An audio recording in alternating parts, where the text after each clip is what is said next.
What if the name listed as father on a royal child's birth certificate wasn't Prince Harry? That's not a question anyone expected to ask in 2025. And yet, 3 minutes ago, the story exploded. Buckingham Palace is in full lockdown mode. Phones are ringing off the hook. Legal advisors, public relations firms, and private investigators are scrambling, not for damage control, but for containment. Because a single line on a school enrollment form has opened the door to a royal scandal more explosive than anything we've seen in decades. And now, Prince Harry has done something no one saw coming.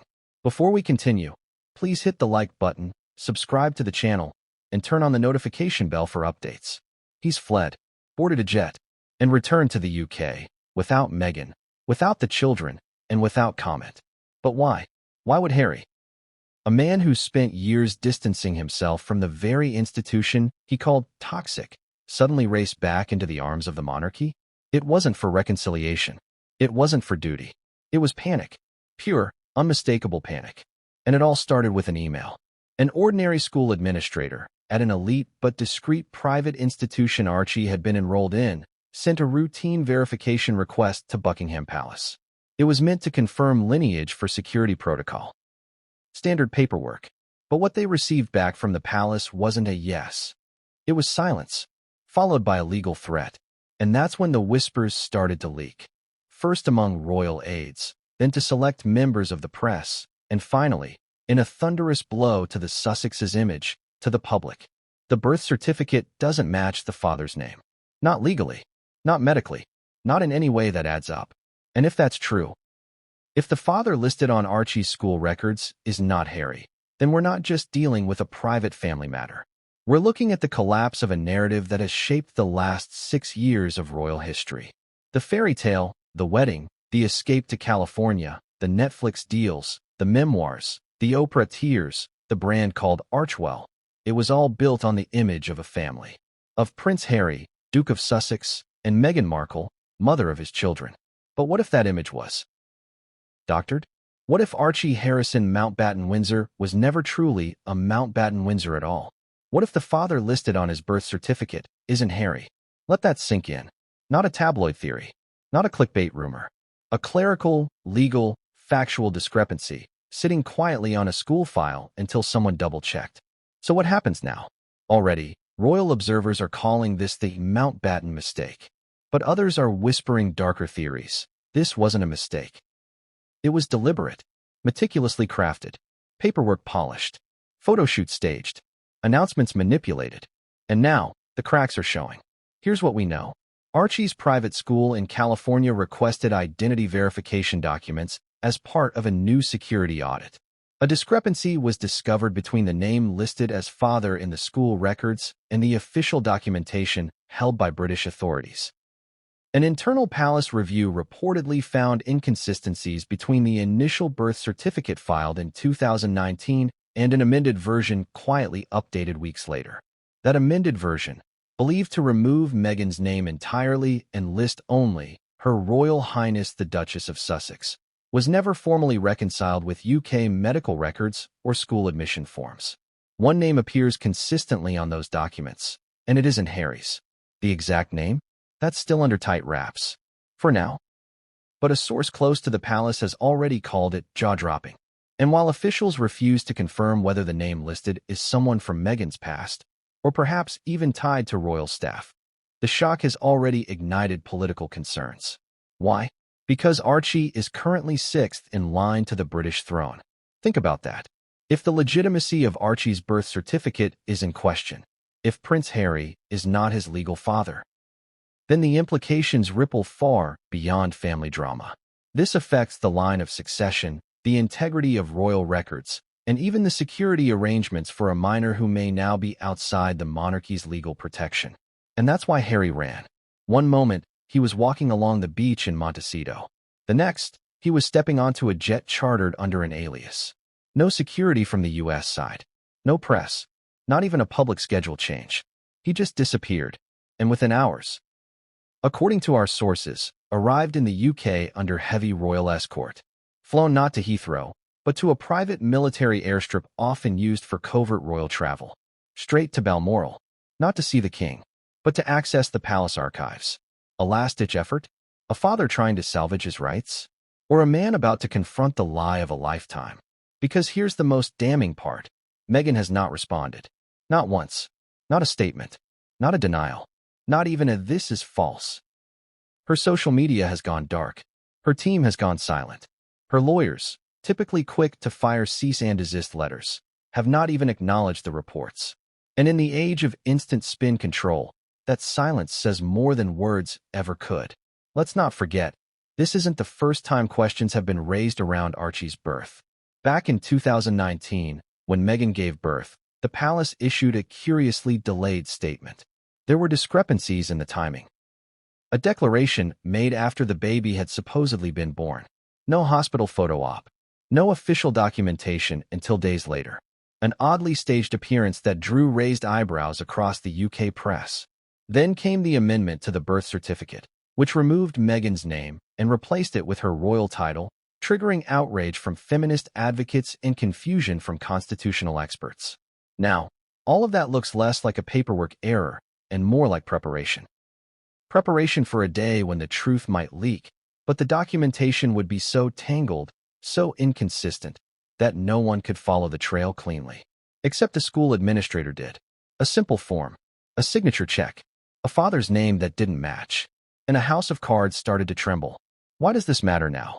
Because if the name on Archie's birth certificate is invalid, if Prince Harry is not the legal father, then Archie may not be entitled to his royal titles, his place in the line of succession, or even UK citizenship. He might be a prince, in name only. And if that's true, what else has been fabricated? Was Meghan's pregnancy real? Were the photos staged? Was there a surrogate involved, or a stand-in? These questions, once dismissed as conspiracy, now feel uncomfortably close to the surface. Because where there's smoke in the royal family, there's usually a scandal burning just behind the curtain. And now, that curtain has been pulled back. Just a little. Just enough. We're not here to accuse. We're here to investigate. To unpack every line, every record, every piece of evidence that leads to this moment. Prince Harry didn't just return to the UK for answers. He may have returned to reclaim his son, or confront a lie so deep it threatens to undo the very foundation of his family. But what came next would change everything. And no one saw it coming. What kind of call makes a prince flee his castle? Not metaphorically, literally. In the dead of night, with a single phone clutched in his hand, and no time to think, only react. It was 3:08 a.m. in Montecito. The entire estate was still. The ocean wind outside whispered through the trees. The only sound in the Sussex household was the rhythmic breathing of a family asleep. Until the ringtone shattered the silence. Harry didn't recognize the number. It was long. Foreign. Unfamiliar. But something, a gut feeling, a pulse of unease, told him to answer. He would later tell a friend he felt it before he even picked up, like his body knew something was coming before his brain did. And then he heard the voice. Not royal. Not a friend. Not American or British. But firm. Controlled. Professional. British educated. Someone used to speaking in crises. "Sir, we have a situation," the voice said. 3 words. That's all it took to spin the prince into freefall. The caller wasn't from the palace. Harry knew the tone. That polished calm that usually accompanied bad news. It sounded like someone from MI5 or private security. But this wasn't a government line. It was encrypted, civilian, but connected. Powerful, but not official. What really stuck with Harry, he later confided, was that the voice didn't ask how he was, or say hello, or pause. Just straight into it. No time to waste. And then came the second bomb. The name listed for paternal ID on Master Archie's file does not match government records. Silence. Harry, half awake, blinked hard. He sat up. He thought he'd misheard. But the voice repeated it, almost too calmly this time. The name listed for paternal ID on your son's school file is inconsistent with official documentation lodged in 2019 and amended in 2020. What would you do if you heard that? Would you believe it? Would you panic? Laugh? Hang up? Harry did none of those. Instead, he asked a single question. What name is listed? The voice didn't answer. There was a pause. Heavy. Chilling. I can't say over the phone, the caller replied. Only in person. We recommend you travel to the UK immediately. Quietly. Do not alert your household. Harry's heart sank. He knew what that meant. This wasn't a mistake. This wasn't some typo to be fixed with a phone call and a fax. This was big. And the reason they wouldn't say it out loud? Because the name, whatever it was, had the power to burn everything down. Flashback, 2 days earlier. Let's rewind. 2 days before that call, a school administrator at an elite California private academy, think gated campuses, biometric security, and billionaires' children, flagged a simple form. They were updating digital files as part of a new AI-based student verification system.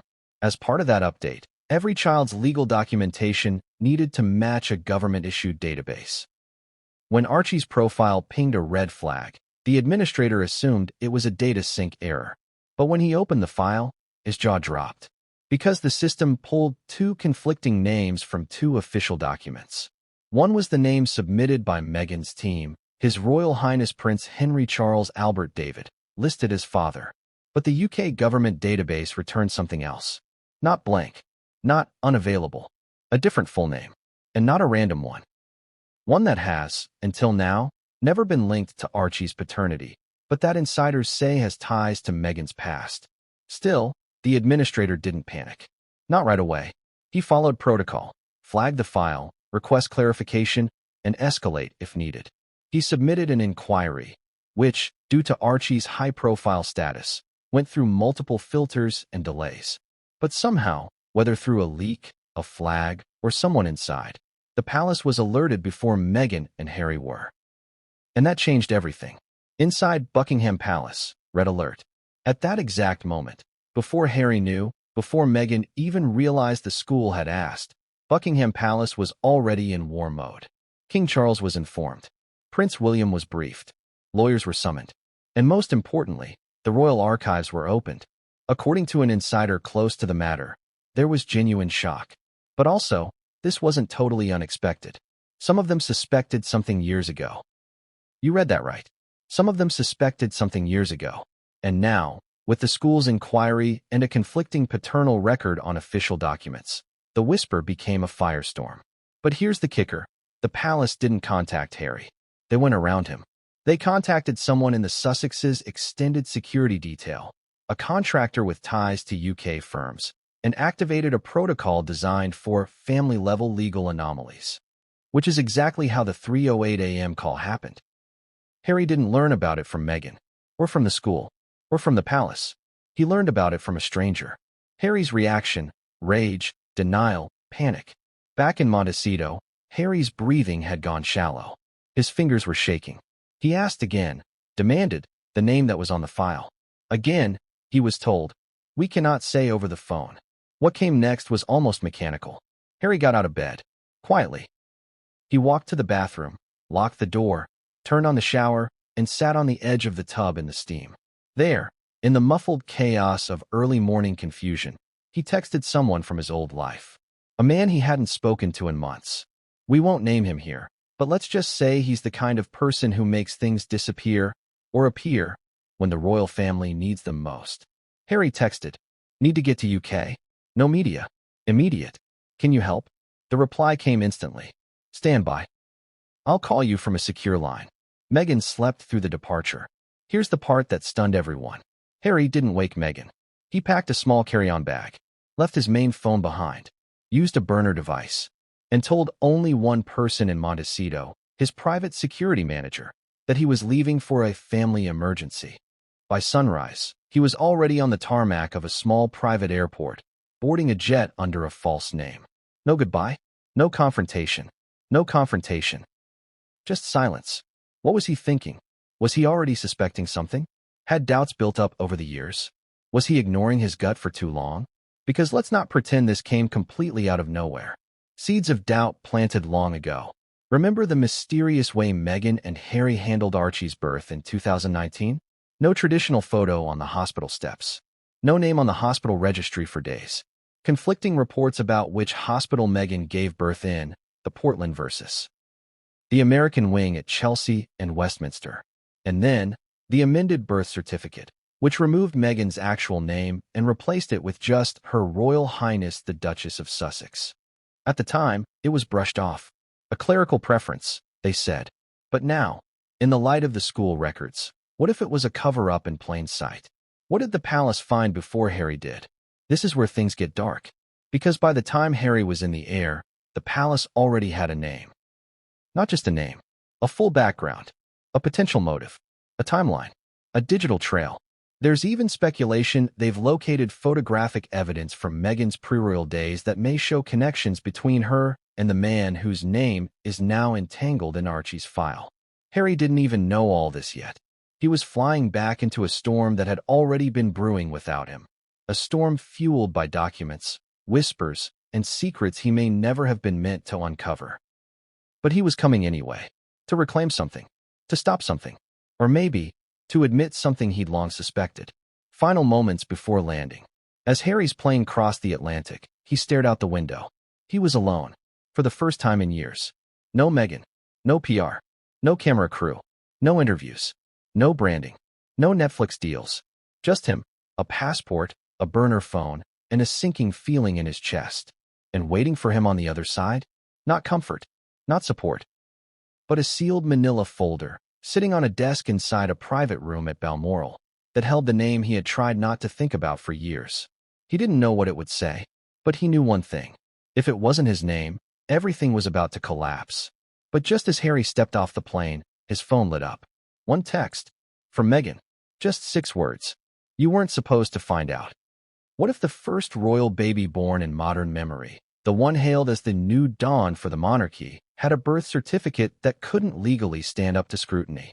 Not because of a misspelling, not because of a formatting issue, but because the name in the most critical box, father, may not match reality. This isn't speculation anymore. This isn't a fringe conspiracy theory peddled on shady message boards. This is now a matter of public record, palace panic, and legal consequence. Because somewhere between May 6, 2019, the day Archie Harrison Mountbatten Windsor was born, and the 2025 school enrollment form that triggered an international firestorm, something changed. And now, for the first time, people are finally asking, what's actually on Archie's birth certificate? And more importantly, why has it changed more than once? The original certificate, a standard start. Let's go back to basics. On May 17, 2019, 11 days after Archie's birth, the public got their first look at his birth certificate. At first glance, it seemed relatively standard. Full name, Archie Harrison Mountbatten Windsor. Born, May 6, 2019, at 5:26 a.m. Place of birth, Portland Hospital, Westminster. Father's name, His Royal Highness Henry Charles Albert David Duke of Sussex. Mother's name, Rachel Meghan Her Royal Highness the Duchess of Sussex.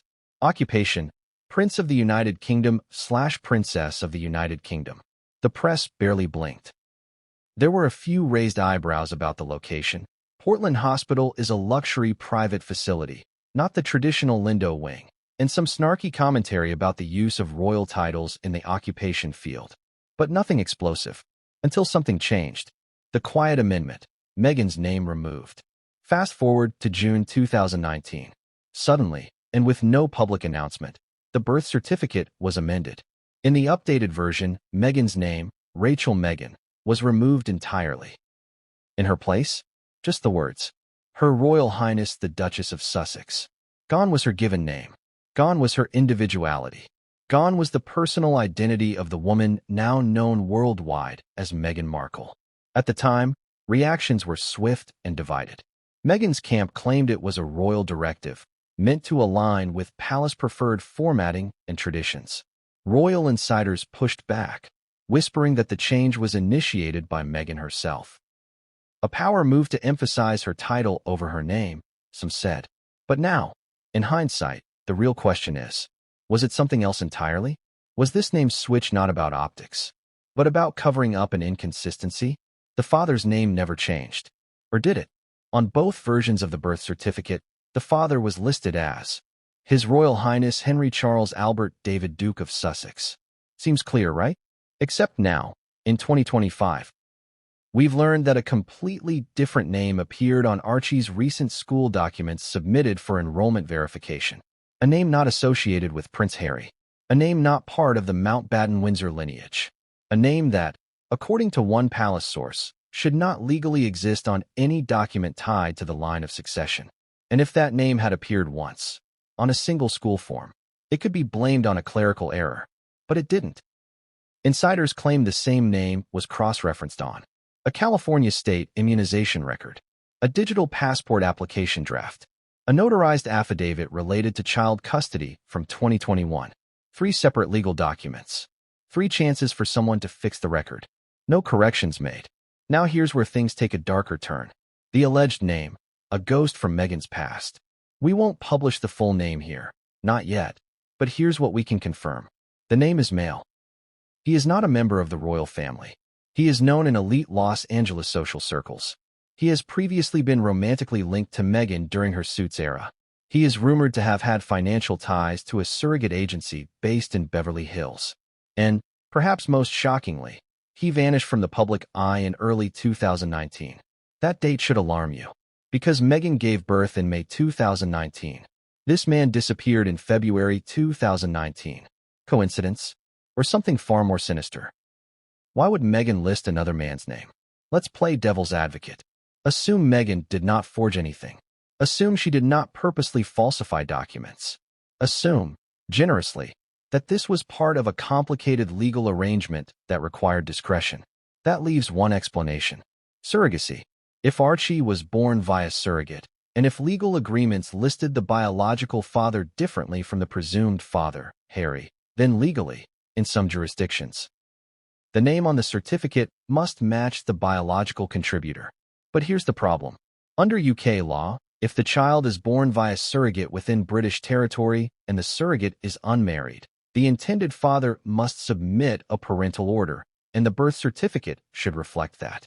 No such order has ever been disclosed, and no surrogate has ever come forward, which leaves the UK and the public stuck between 2 impossible truths. Either Meghan and Harry lied about the circumstances of Archie's birth, or someone else legally claimed paternity, and the palace covered it up. The palace's handwritten ledger. According to a high-level aide with access to the royal archives, every royal birth is recorded in a private ledger dating back centuries. It's not just a symbolic ritual. It's a legal and genealogical safeguard. Handwritten, sealed in red wax, protected in a secure vault inside Buckingham Palace. One copy exists for every generation. When Harry arrived in the UK, he requested to see the entry for Archie. At first, he was denied.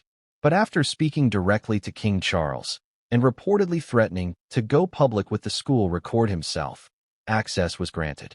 What Harry found stunned him, because according to whispers within the palace, the name listed under father in the royal birth ledger did not match his own. And that's when he allegedly collapsed in the chair, staring at the ancient parchment, his hands trembling, his mouth dry. The name written in black ink wasn't his. It never had been. Why didn't Harry know sooner? That's the question burning across every headline. How could a father, a prince, no less, not know what name was on his own son's legal documentation? The answer may lie in the 2005 Royal Privacy Directive, a little-known policy designed to protect high-level family matters from leaks, even from family members. When Meghan and Harry left the royal fold in 2020, their administrative access was restricted, and any prior legal adjustments made to their children's records, including birth certificates, were sealed under national privacy provisions. In other words, Harry was locked out. By law, by policy, by his own family. He never knew the documents had been quietly amended. He never saw the signature. He never realized, until a school verification bot triggered the entire domino collapse. What happens if the certificate is invalid? Let's be clear. If Archie's birth certificate, as currently filed, lists a man other than Harry as his father, that undermines every royal protocol that has governed his upbringing. Titles, succession rights, citizenship, all of it comes into question. And worst of all, custody. If Prince Harry is not Archie's legal father, biologically or administratively, and if Meghan is deemed to have acted unilaterally in altering legal documents across jurisdictions, the UK courts may intervene, especially if the monarchy feels the crown has been manipulated. There is a very real possibility that the crown could request emergency jurisdiction over both children, Archie and Lilibet, under the royal prerogative, citing legal inconsistency and the protection of the bloodline. Yes, it sounds medieval. Yes, it's legally complicated. But don't forget, the crown still carries powers the public barely understands. And if they feel they've been lied to, deceived at the highest level, they will act. A signature that shouldn't exist. In the hours after Harry accessed the royal archives, another leak trickled into the press. A photo, blurry, cropped, but unmistakable. It showed a page, partially folded, with a signature that didn't belong to Harry under the section titled Declaration of Paternal Identity. The name wasn't visible, but the signature wasn't Harry's. And next to it, the date, April 12, 2019. That's nearly a full month before Archie's official date of birth. Why would someone else sign a paternal declaration before Meghan gave birth? Unless, of course, the child was already born, or already arranged, or already part of a different legal agreement entirely. And then came the whisper. One royal aide, who spoke off record, said this. The question we're asking isn't just who is Archie's father? It's did Meghan ever intend for Harry to be the father on paper at all? And if that's true, then what happens next may unravel more than just titles and names. It may unmake the royal brand they've built for 6 years. Because now, the focus isn't just on who signed what. It's on who else knew, and why they stayed silent. Where was Meghan when the news broke? Not on Instagram. Not behind a microphone. Not issuing statements through Archwell. Not even appearing beside Harry when he landed back in the UK in the dead of night. She was gone. Vanished. For someone who had spent the last 6 years carefully curating her image, spotlighting herself as a mother, wife, activist, and global icon, Meghan's response to the most explosive royal scandal of the decade was silence. Complete and absolute. But why? Why would Meghan Markle, a woman known for fighting back, for controlling her narrative, for reclaiming her story, suddenly go radio silent? Why now of all times? What was she hiding? And more importantly, who told her to stay quiet? The storm erupts, but Montecito stays silent. The timeline is everything. At 3:08 a.m., Prince Harry receives the phone call, the one that changes everything. By 5 a.m., he's making arrangements to leave California. By 8 a.m., Meghan is reportedly awake, checking in with her assistant as usual. But something's off. According to a household source, she receives a text, reads it once, then twice, then disappears into her office. No panic, no tears, no shouting, just a sudden, sharp shift in energy, and then silence. Meghan doesn't contact the school. She doesn't contact the palace. She doesn't even text Harry, not until hours later, when he's already in the air, and that now infamous message pings on his burner phone. You weren't supposed to find out. 6 words. That's it. 6 words that don't deny. 6 words that don't defend. 6 words that suggest she already knew. Where was her legal team? Normally, Meghan's first line of defense is her team of lawyers, PR consultants, and brand strategists. They've handled everything from copyright lawsuits to pregnancy rumor rebuttals to defamation countersuits. But when the story broke about the school records, nothing. No legal threat. No social media pushback. No Archwell statement claiming invasion of privacy or false reporting. Not even a single leak to a friendly outlet like People or The Cut. Instead, Meghan's lawyers reportedly canceled all scheduled press calls for the week and issued a temporary media freeze to her team. That's not just damage control. That's containment. And it raised one terrifying possibility. Meghan wasn't preparing a response. She was preparing for exposure. The Archwell office lockdown. Insiders in Montecito reported strange behavior. Staff were told to work remotely for the week. All internal systems went under cybersecurity review. Phones were confiscated from assistants during meetings. Hard drives were collected by IT contractors. One employee was overheard asking, "Are we being raided or sued?" It wasn't just a media problem. This was a legal crisis. And Meghan's silence wasn't a misstep. It was a legal strategy. Doria shows up and leaves again. Another curious event. Doria Ragland, Meghan's mother and longtime support figure, was seen arriving at the Montecito mansion just after Harry left for the UK. She stayed less than an hour. Eyewitnesses say she didn't bring a bag. She didn't speak to the staff. She walked directly into Meghan's office, stayed for about 40 minutes, and left through the back exit.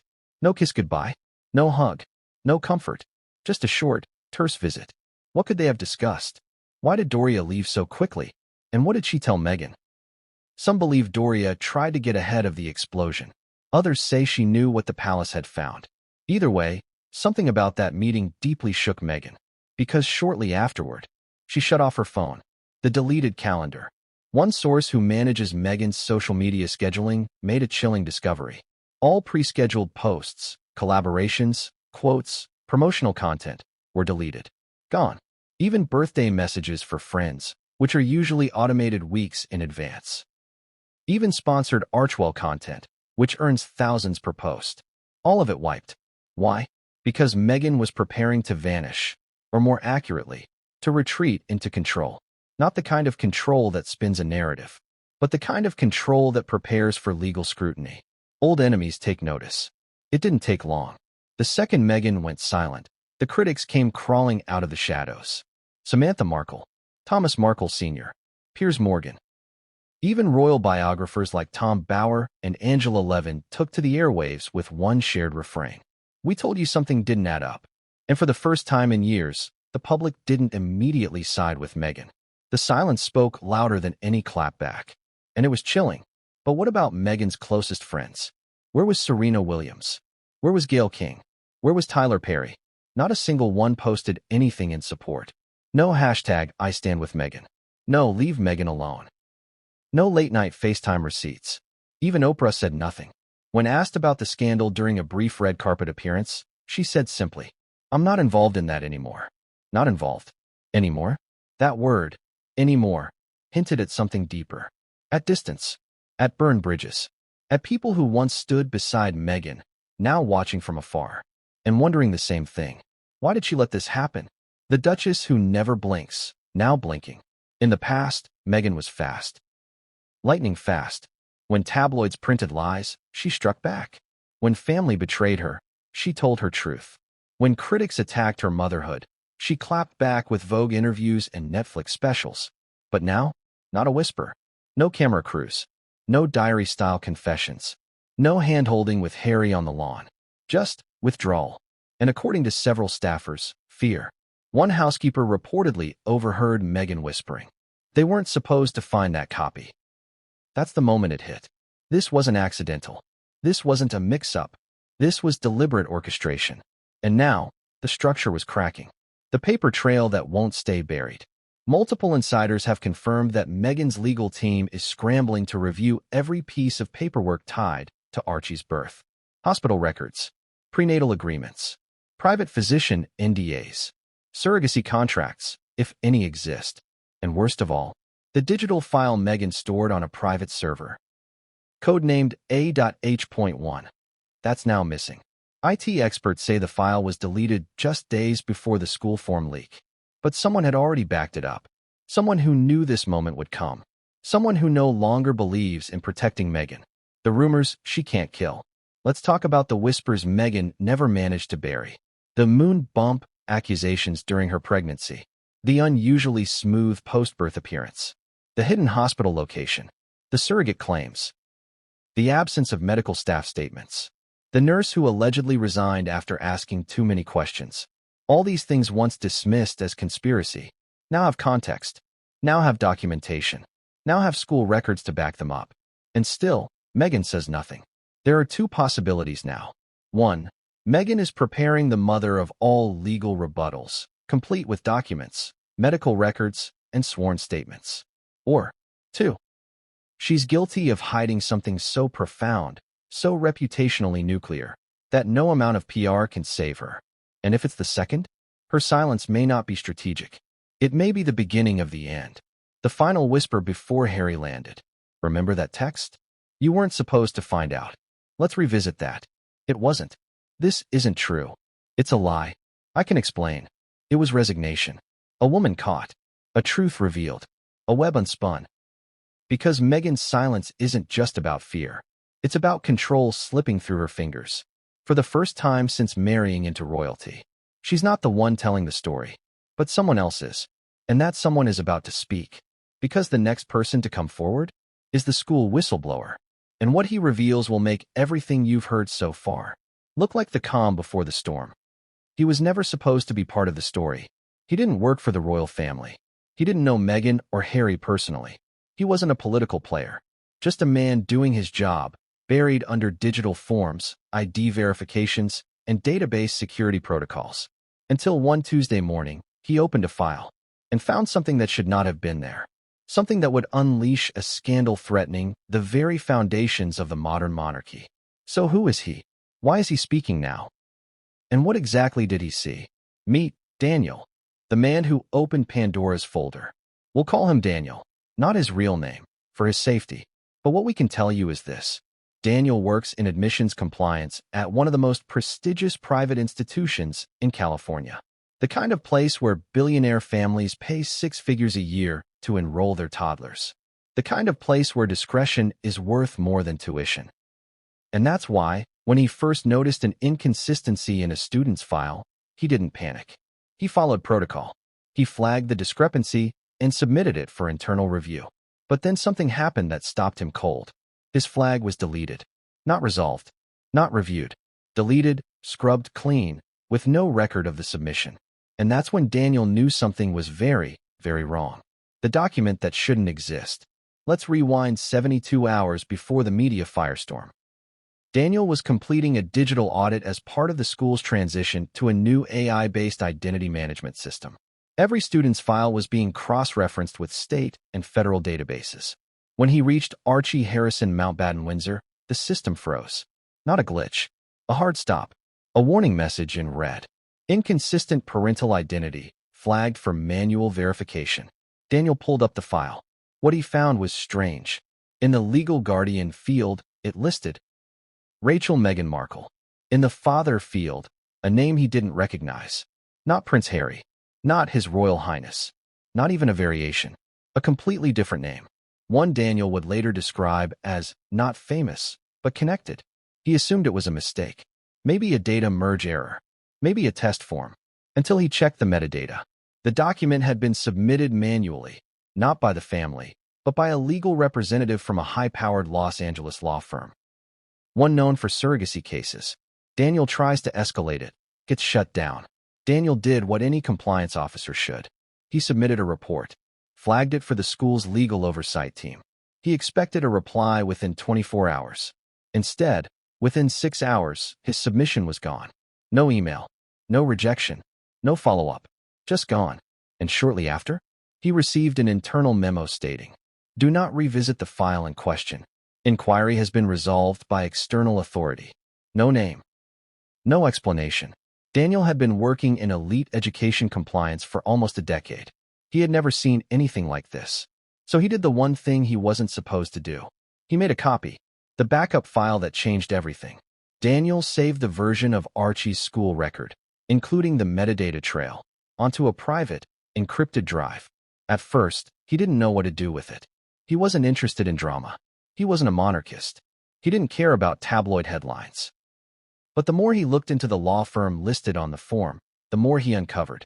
Because that same law firm had filed at least 4 surrogacy contracts in 2018 to 2019, and one of them matched the digital signature from Meghan's legal team. Now Daniel had 2 puzzle pieces. A school document listing a non-royal father. A surrogacy firm tied to Meghan's known legal counsel. That's when he realized. This wasn't just a mistake. This was a cover-up. Why he decided to talk. Daniel didn't go to TMZ. He didn't take the file to Reddit or Instagram. He went to a legal whistleblower protection group based in Washington, D.C. And from there, things moved quickly. Within 2 days, his testimony and documents had reached Buckingham Palace. The royal machine kicked into gear. Lawyers, phone calls, flight arrangements, security briefings. Because the second the palace saw the file, they knew what it meant. The father listed was not Harry. And worse, the document was real. Signed, filed, uploaded, legally valid. Not a tabloid theory. Not gossip. Cold, hard evidence. What was the name on the form? We still can't reveal the name. Not yet. But here's what Daniel confirmed in his protected deposition. The name is male, born in California, with dual US-UK citizenship. He is not related to the royal family. He is listed as the biological father of Archie in school documentation. The form was signed on April 4th, 2019, a full month before Archie's public birth date. Meghan's name appears alongside it as the legal mother. No mention of Harry. No mention of royalty. Just two names, two signatures, and a paper trail that suggests an entirely different origin story for the royal child. The fallout inside the school. Once Daniel's backup file was discovered and leaked to the palace, all hell broke loose. The school's board convened an emergency meeting. An internal investigation was launched. Parents were reassured that student confidentiality remains paramount. But inside, staff were panicking. One teacher reportedly said, "We've handled celebrity kids before, but never a royal with a forged identity file." Another administrator allegedly threatened to resign unless the school immediately disclosed everything to UK authorities. And while the school refused to publicly name Meghan or Archie, quiet calls were made to London. Calls that triggered the 3:08 a.m. phone call to Prince Harry. Daniel goes dark, but not before sending one final message. After submitting his backup file, Daniel disappeared. According to his whistleblower counsel, he's under protective watch and facing intense pressure from undisclosed parties. But he left behind a message, one sent anonymously to 3 UK-based journalists. It read, "I don't want to destroy anyone. I just want the truth to matter again. And when children are involved, the truth always matters." That message hit harder than any tabloid headline. Because Daniel wasn't out for fame. He was trying to protect a child from a lie. Meghan's camp scrambles, but can't erase the evidence. When Meghan's lawyers learned about the whistleblower leak, they acted fast. According to insiders, they issued emergency takedown requests to any publication who had hinted at school document leaks, sent a cease and desist warning to the DC-based whistleblower group, attempted to initiate a civil suppression order in California court, which was denied, began pressuring the school to release a statement denying any document irregularities. But it was too late. The file existed, the backup existed, and the palace had it. What the palace is doing with the whistleblower file. Inside Buckingham Palace, the whistleblower document was reportedly reviewed by the Lord Chamberlain's office, the Royal Archives, Crown legal advisors, a specialized lineage and succession board. Why such high-level attention? Because if the child once believed to be sixth in line to the throne was never legally the child of a royal, then everything changes. Archie's royal titles? Invalid. Archie's place in the line of succession? Removed. Archie's UK citizenship? In jeopardy. Meghan's past testimony and claims in documentaries and interviews? Legally questionable. And Harry? If he had no knowledge of the deception. And there's growing evidence that he didn't. He may be entitled to seek full custody or legal redress. But there's a problem. A massive, emotional, human problem. Because Archie doesn't know. Not yet. And the decision of whether to tell him may no longer belong to Meghan. So what happens next? Here's what Daniel's whistleblower leak unleashed. A legal crisis in 2 countries. A royal scramble to correct official records. A possible custody war between a prince and his wife. And worst of all, the exposure of a child born into a story that may never have been true. The media is circling. The family is fractured. And somewhere inside a Montecito mansion, Meghan Markle is staring at a wall of silence. But across the ocean, a prince is preparing. For the confrontation. For the consequences. For the truth. Because Harry just requested a DNA test. And the result? Is coming. He had red hair like Harry. That was always the deflection. The reason people never looked too closely. A tuft of ginger fuzz on a newborn's head, and the entire world exhaled. Of course he's Harry's. Because that's how we're trained to think. We look for surface-level resemblance. We see what we want to see. But DNA doesn't care about resemblance. And neither do legal documents. And now, with conflicting paperwork, whistleblower files, and sealed court affidavits floating just below the surface, the question no one ever dared ask is being shouted across the world. Who is Archie Harrison Mountbatten Windsor's real father? Because the more evidence that emerges, the clearer it becomes. It may not be Prince Harry. The red hair illusion. Let's start with the most obvious and deceptive clue of all. The hair. When Archie first appeared to the world in those carefully staged photos, many pointed out the soft red fuzz that mirrored Harry's. A genetic match, people said. End of story.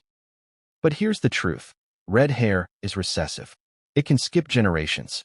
It can pop up in unexpected places. And yes, it can be engineered. We now know that embryo selection and cosmetic genetic matching is a booming business in elite surrogacy circles. Hair color, eye color, height, even bone structure. And the Beverly Hills-based agency rumored to be linked to Meghan's inner circle? It offers precisely those services, if embryo selection was used. And there's circumstantial evidence suggesting it may have been. Then red hair means nothing. It could have been intentional, selected, even a strategic move. Because if Archie looked like Harry, the world would stop asking questions. Which is exactly what happened. Until now. The man behind the name. Let's address the elephant in the room. Who is the man allegedly listed on school documents as Archie's father? Here's what multiple high-level insiders have confirmed. He is American. He is mixed race. He was romantically linked to Meghan before she met Harry. He worked as a chef and later moved into high-end private wellness consulting. He vanished from public life in early 2019. His last known address was in the Hollywood Hills, just 10 minutes from Soho House. And most damning of all, his name appears on at least 2 notarized forms associated with Archie's early healthcare. Is he the biological father? The legal father? A surrogate donor? Or something else entirely? That's the mystery Buckingham Palace is trying to solve right now. But there's more. Much more. The Soho House connection. Remember Soho House? The elite private club where Meghan partied long before she met Harry.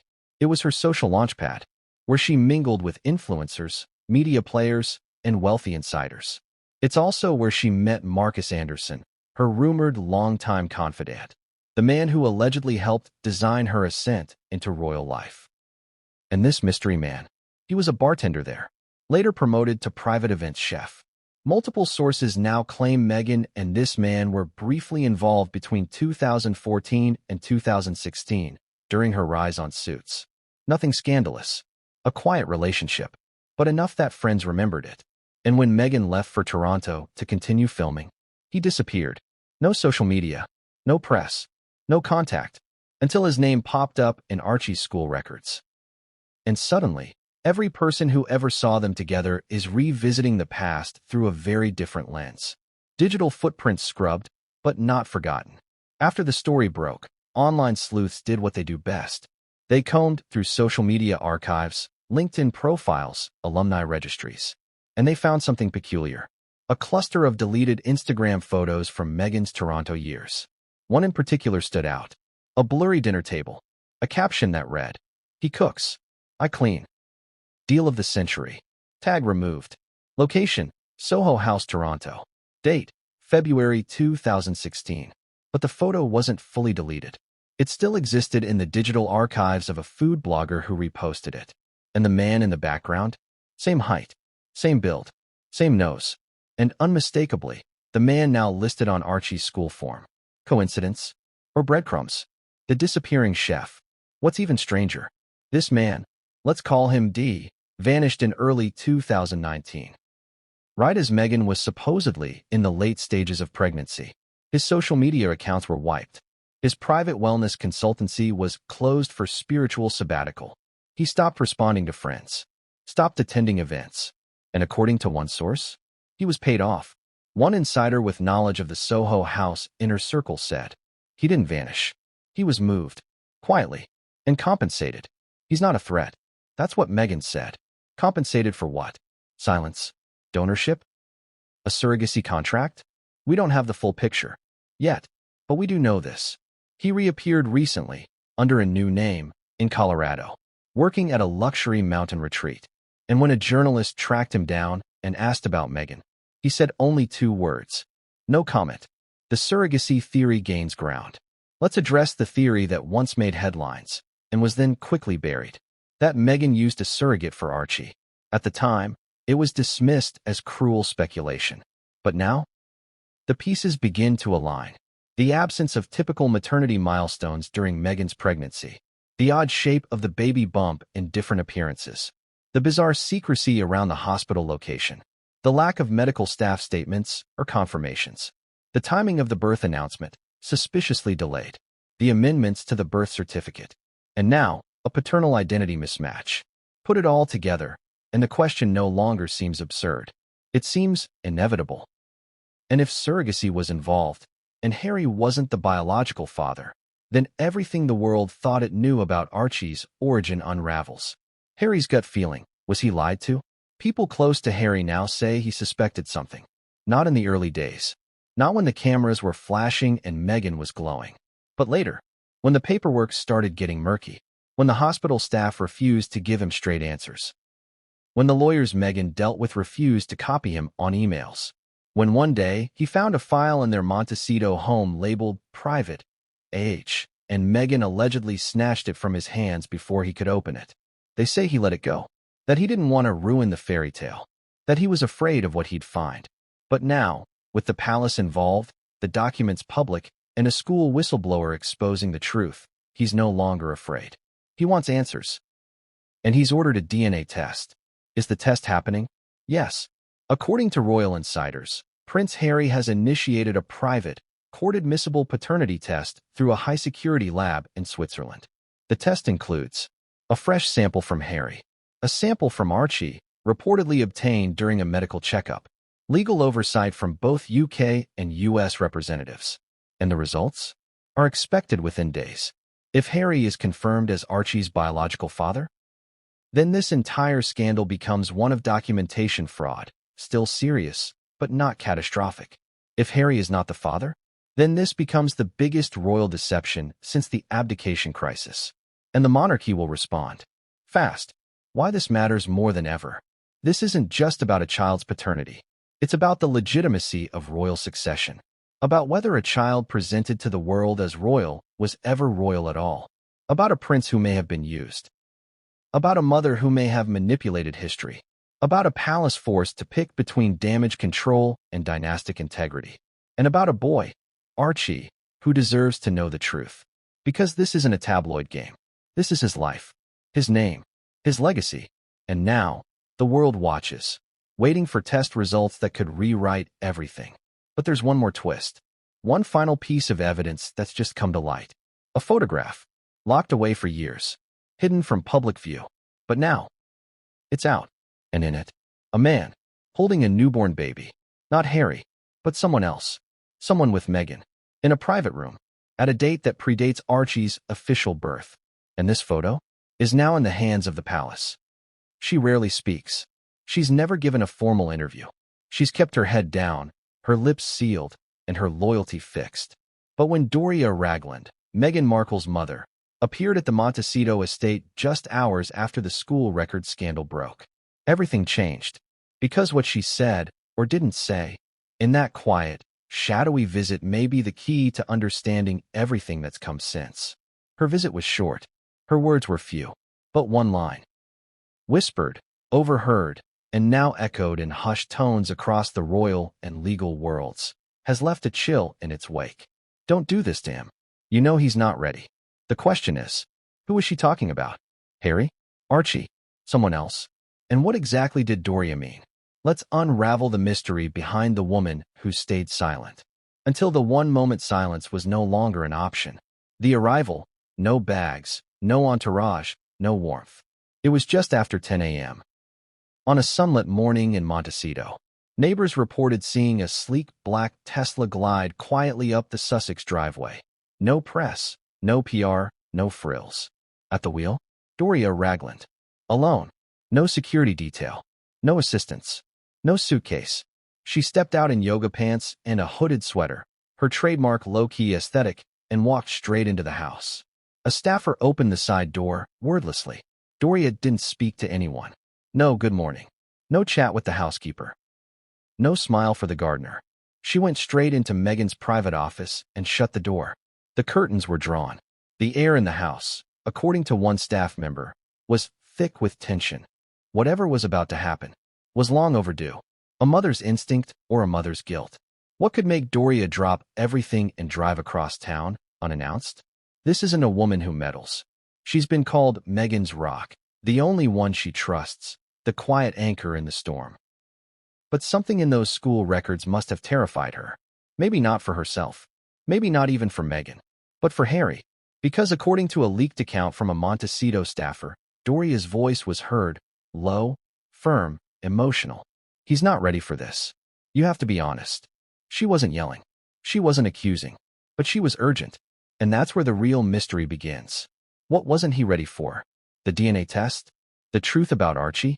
Or a far deeper, darker family secret? Was Doria involved in the surrogacy plan? Let's address the growing speculation. If Meghan used a surrogate and orchestrated an elaborate cover-up, is it possible Doria knew? Insiders say yes. Several close observers of Meghan's early pregnancy timeline recall Doria being unusually present during key transitions, flying to London quietly during Meghan's first trimester, attending appointments where Harry was absent, being present for postnatal care despite no visible signs of recovery from Meghan, and most notably, being the only non-staff family member allowed in the delivery suite. Now we know that delivery suite may not have existed the way we thought. If Meghan's pregnancy was symbolic, part of an image rather than biology, then Doria may have been her only confidant. And if that's true, then Doria's silence over the past 6 years may not have been stoicism. It may have been complicity. Doria's background, quiet power, deep networks. People forget, Doria isn't just Meghan's mom. She's a trained clinical social worker, a former yoga instructor, a woman with deep ties to both the wellness and philanthropic world in LA. And more recently, a board member of a controversial assisted reproduction charity, one known for pushing progressive parental rights in surrogacy contracts. That last detail matters. Because if Meghan pursued non-traditional surrogacy using a legal loophole, Doria may have been more than a mother. She may have been the bridge between the surrogate, between the agency, between the legal apparatus needed to rewrite the story of a royal birth. Is that why she came to Montecito? To stop Meghan from letting it go any further? The envelope left behind. Here's where the story takes a cinematic turn. When Doria left, just 45 minutes after she arrived, she didn't say goodbye. She didn't exit through the front door. She slipped out the back, sunglasses on, head down. But she left something on Meghan's desk. A white envelope. Sealed. Unmarked. Meghan didn't touch it for hours. But eventually, after locking her office door and turning off her phone, she opened it. We don't know exactly what was inside, but multiple sources claim it contained a letter in Doria's handwriting, a photograph, decades old, and, most disturbingly, a single-page notarized document from 2019. We're told the document was signed by Meghan and someone else, not Harry, not Doria, a third-party male. And on that page, language pertaining to custodial reassignment and future identity discretion. In other words, an agreement about Archie's identity. Signed, dated, filed, but never disclosed. Why now? Why did Doria finally break? Here's the haunting part. Doria didn't show up to defend her daughter. She showed up to warn her. That's what makes this chapter so chilling. This wasn't a mother running to protect Meghan from the press. It was a woman trying to protect her grandson, and maybe Harry, from a lie that had finally grown too big to contain. Perhaps she hoped Harry would never find out, that the paperwork would stay buried, that the red hair would be enough. But the school records changed that. The whistleblower changed that. The palace's involvement changed everything. And now Doria, once silent, once immovable, has finally cracked. Because she knows what's coming. The unspoken question, who did Meghan sign that agreement with? It all comes back to the man in the shadows. The one whose name is now part of digital school records. The one who used to cook for Meghan at Soho House. The one who vanished just before Archie's birth. Was he the donor? The surrogate's partner? The biological father? All of the above? We don't have that answer.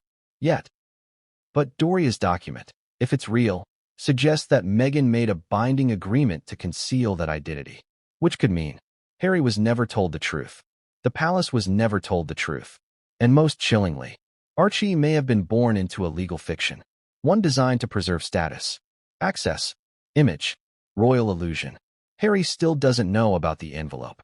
As of this writing, Harry is still in the UK, meeting with legal advisors and demanding DNA results. He has not seen the letter. Not yet. Sources say Meghan hid the envelope in a locked drawer the moment Doria left. And with her team scrambling to get ahead of the leak, the letter's contents remain under tight control. But for how long? How long before a staffer makes a copy? How long before someone leaks it? Or worse, how long before Harry finds it? Because if he does, That envelope becomes the smoking gun. Doria leaves the state. 2 days after her Montecito visit, Doria was spotted boarding a flight at LAX. Destination, Atlanta. Why Atlanta? She told airline staff she was attending a wellness retreat. But royal insiders believe she's removing herself from the chessboard, distancing herself from Meghan and what may come next. They say she left quietly, no fanfare, and with one final cryptic remark to a friend at the gate. I tried. That's all I can do. What Doria's silence says now. For years, people admired her silence, her calm, her refusal to engage in the drama. Now, that silence sounds different. It sounds like a weight, like she was carrying something, like she knew everything and said nothing. But on that one morning, in the sun-drenched calm of Montecito, she broke her pattern. She said 6 words. Don't do this to him. He's not ready. And then she walked away from the story. But the